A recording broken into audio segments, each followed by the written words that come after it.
Une fois installé, il est demandé de télécharger une application qui permettra l'installation des futures mises à jour. Le premier contact avec le clavier était très agréable, avec un trackpad très fluide et donc très satisfaisant. Les touches du haut sont un point positif, elles permettent d'utiliser son appareil en toute simplicité.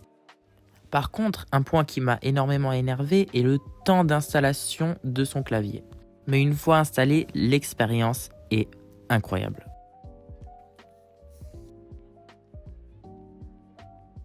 Quand on tape sur le clavier, l'expérience est quasi identique à celle du Magic Keyboard d'Apple.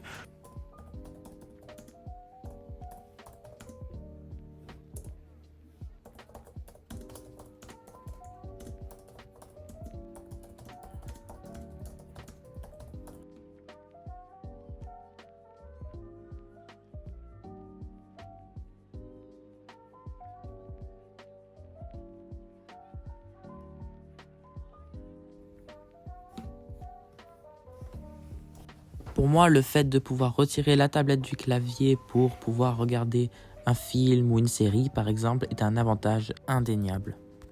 C'est un gros avantage par rapport au Magic Keyboard qui coûte 2 fois plus cher.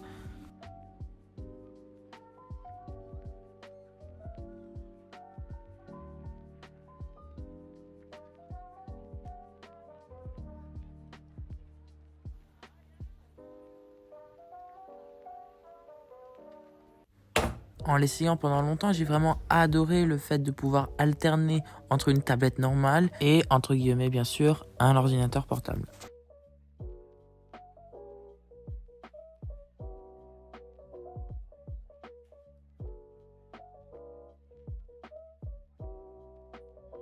Et quand j'avais besoin de l'utiliser sur mes genoux, je pouvais car le clavier est assez rigide et la tablette ne tient pas en équilibre.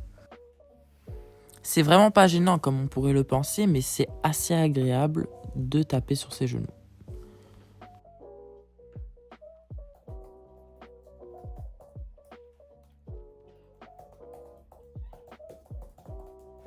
Il est utilisable la nuit car son clavier est rétroéclairable. Comme vous pouvez vous en douter, le Combo Touch est une vraie réussite qui permet de taper des documents plus rapidement mais aussi se divertir sans salir l'écran. Si l'iPadOS ne remplace pas encore macOS, le Logitech Combo Touch amène l'iPad dans une nouvelle dimension. Si vous avez un iPad Air 4 ou le dernier iPad Air 5, foncez.